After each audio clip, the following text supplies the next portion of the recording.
بسم اللہ الرحمن الرحیم۔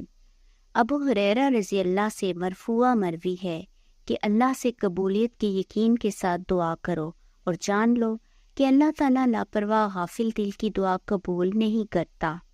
عائشہ رضی اللہ سے مروی ہے کہ نبی صلی اللہ علیہ وسلم اپنے گھر والوں کو جمع کرتے اور کہتے، جب تم میں سے کسی کو کوئی غم یا تکلیف پہنچے تو وہ کہے، اللہ ربی لا اشرک بہ شیئا، اللہ میرا رب ہے، میں اس کے ساتھ کسی کو شریک نہیں کرتا۔ ابو ہریرہ رضی اللہ سے مروی ہے کہ رسول اللہ صلی اللہ علیہ وسلم نے فرمایا، جب تم صبح کرو تو کہو، اے اللہ، تیرے نام سے ہم نے صبح کی اور تیرے نام سے ہم شام کرتے ہیں، تیرے لیے زندہ ہیں، تیرے لیے ہی مرتے ہیں اور تیری طرف اٹھ کر جانا ہے۔ اور جب تم شام کرو تو کہو، اے اللہ، تیرے نام سے ہم نے شام کی اور تیرے نام سے ہم نے صبح کی، تیرے لیے زندہ ہے، تیرے لیے مرتے ہیں اور تیری طرف ہی لوٹ کر جانا ہے۔ محمد بن مقتر سے مروی ہے، کہتے ہیں کہ ایک آدمی نبی صلی اللہ علیہ وسلم کے پاس آیا اور نیند میں برے ڈراؤنے خواب دیکھنے کی شکایت کی۔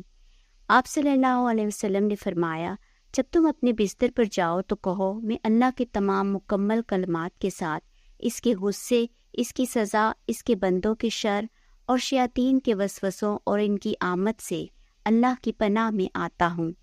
عائشہ رضی اللہ سے مروی ہے کہ رسول اللہ صلی اللہ علیہ وسلم نے فرمایا، جب تم میں سے کوئی شخص تمنا کرے تو وہ بہت زیادہ کرے،